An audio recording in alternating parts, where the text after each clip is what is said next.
Just one.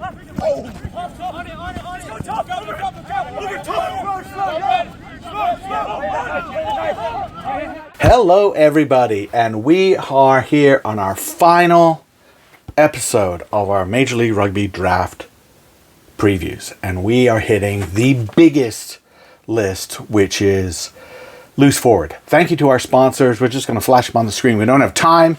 Thank you to the people who contribute. Thank you so much for everybody just getting excited about this. By my count, there are about 28 loose forwards declaring for the draft. Yikes, there are only 36 draft spots. Obviously, they're not going to all be filled by flankers and number 8s. I'm going to talk about 17 of them. So we're going to go relatively quickly. And I think that we're going to start with the, okay, but there's an issue or a question or something, guys. These are good players who maybe they're overseas players, or maybe they're just lost in the shuffle. They play contribute. So Joe Portillo from Davenport, J.D. Fow from Marion. These are guys who put in terrific shifts and work very hard for their teams every week. There are just so many players. I don't see them getting drafted unless there's some incredible connection is made between player and team, which could happen. Sam Soy out of Hong Kong, going to college in Canada, was at MLR Rising. Everything that I saw about him in his workouts and his play screams prop. And the way he's shaped, I think he should be a prop. I don't know why he's saying he's a flanker. I think he's a prop, and I think that would help him. Leighton Dalzell for St. Mary's. Love this guy. He is just so much fun to watch. Big, gangly, loose forward. Could slot in at lock if they need him. Really good in the open field. Set up a fantastic drive for Red. Again, gets lost in the shuffle a little bit. I think he's a little bit unconventional. But he works enormously hard. It should be really fun to get him on a team. And finally, the big but Aaron Juma, one of the most athletic flankers we've seen. Fantastic runner, worked very hard, got involved in a lot of rucks and did a lot of off the work and unglamorous stuff as well for the black team in the MLR Rising game. Our problem there is really that he's Zimbabwe eligible. So again, foreigner player. What do you do with him? Not super big, so you have to have a very specific need and a very specific desire to get that foreigner slot to a young player. Personally, I would get him on a team. I mean, he's just electric. A couple of, that kind of sucks people.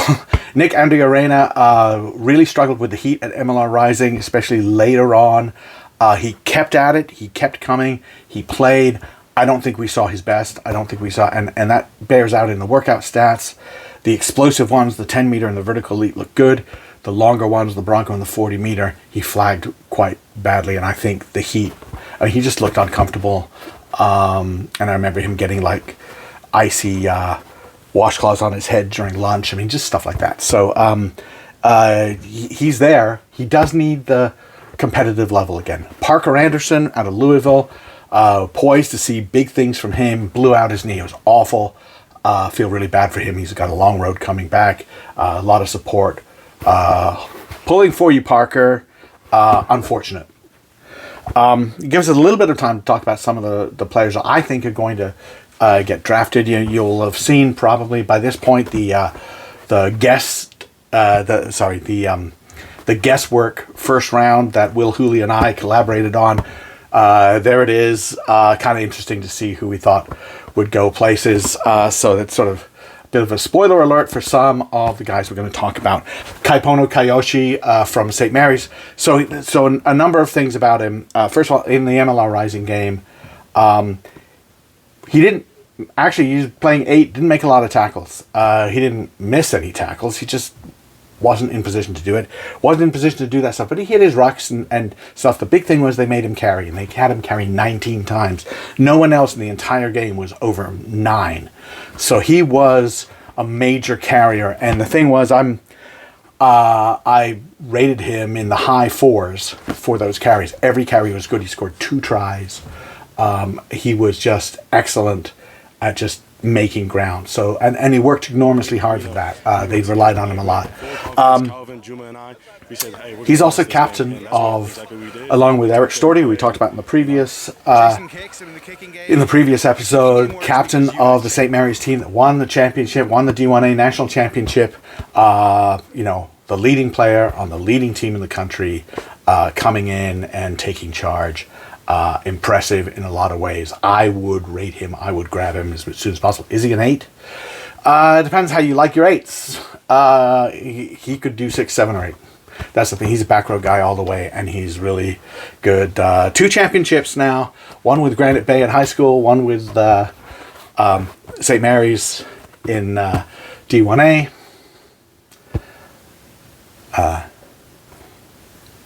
Let's see if he can get one in Major League Rugby.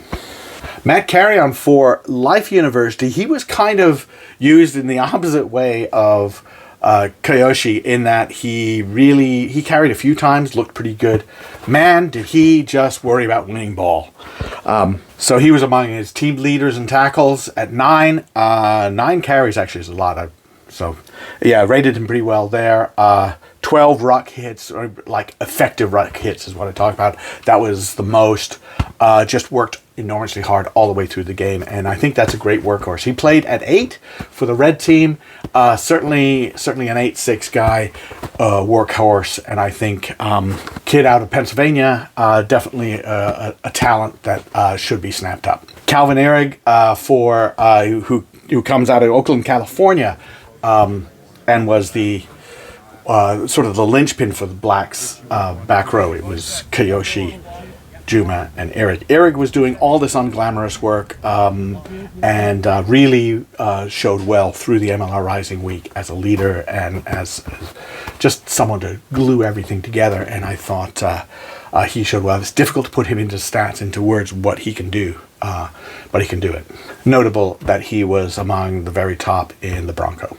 Alex Aguero from Cal, not at MLR Rising, really good player, especially defensively. His open field tackling is about as good as we've seen in the collegiate game, and he was used for that by Cal a great deal. Just, you can send him out in front and make sure he makes that first tackle, and then everybody folds around, and you've got that defense going backwards. He's excellent at that. So definitely a candidate, maybe in the first round. Aiden King, Penn State. He's another guy who could go in the first round. People rate him very highly. High work rate, high tackle rate, gets the job done, can run with the ball. Doesn't have to be flashy. Let's say it doesn't have to be flashy. That's 5 guys who could go in the first round. I don't think all 5 will. It depends, and you look at what we guessed. I mean, I wasn't sure about King for the first round, but any of these guys could. And the 6th guy is Jack Brown. He lists himself as a flanker. He played lock in the MLR Rising game. I think he's just one of those quiet guys who goes, what do you need me to do? I'm going to do it. From Charlotte, I think that it depends. Some people want a homecoming. If he wants to go back home, Charlotte would be a great place to go, because if he doesn't get drafted, he can go play for the Charlotte Rugby Club and say, hey, Anthem, I'm here. Definitely could play lock and flanker, so he's like a 6'5" type guy. His workout stats were very good, and he was the Reds' go-to man in the lineup, did well there. Jake Kinnevac is an impact player out of Utah. I think a lot of people scouting didn't really know anything about him. We had kind of a fun interview with him talking about his family back in Alaska, a indigenous family that follows some of the traditional ways of how they hunt and feed themselves. Is a really fascinating guy, very smart guy. Impact player. I think I'm down for 2-3 tackles. I've got a little star next to him, and I know he'd completely smashed one guy.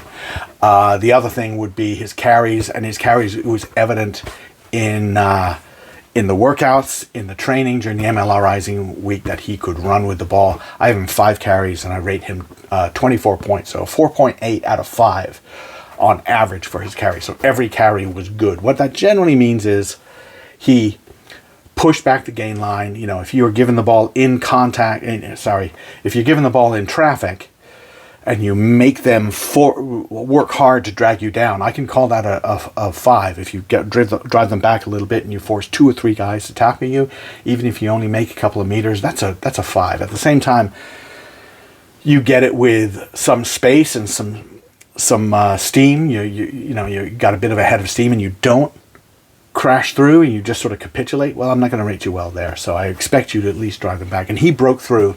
He did very well. Great carrier of the ball. So I think when you look at how attacks are put together and the pods are put together, especially in the professional game, they're looking for a tip of the spear type guy. This would be it. And finally, Saul Jacques is a late addition to the list. He's at University of British Columbia. He's a junior, so we're going to sort of like back off and say, not sure what his decisions are, but he is a big man.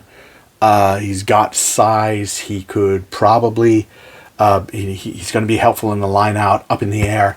But he's played for Canada on the age grade levels, and he's out of Penticton, BC.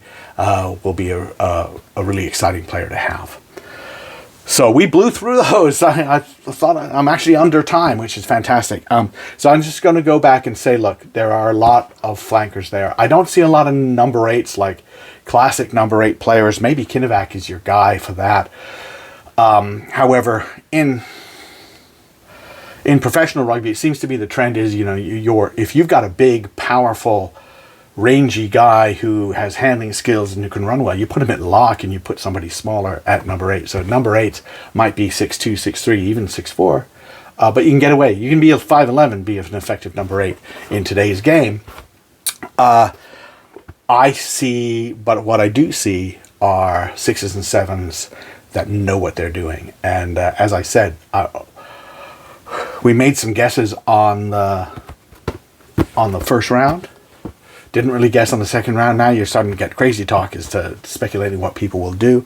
But I think that that top 6 that we talked about, Kiyoshi, Carrion, Ihrig, Aguero, King, Brown, even Kennebec.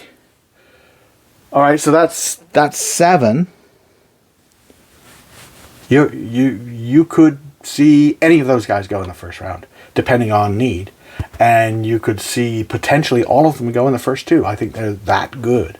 This is a really, really deep position. That's why we sort of kept it for last. I think center and flanker are the best positions this time around. But that's it. That's our preview shows. We did 7 of them. And I want to thank you so much. And look forward to see what other people have to say about it. And the draft's coming up, so we'll see what goes on there. Thanks a lot, everybody.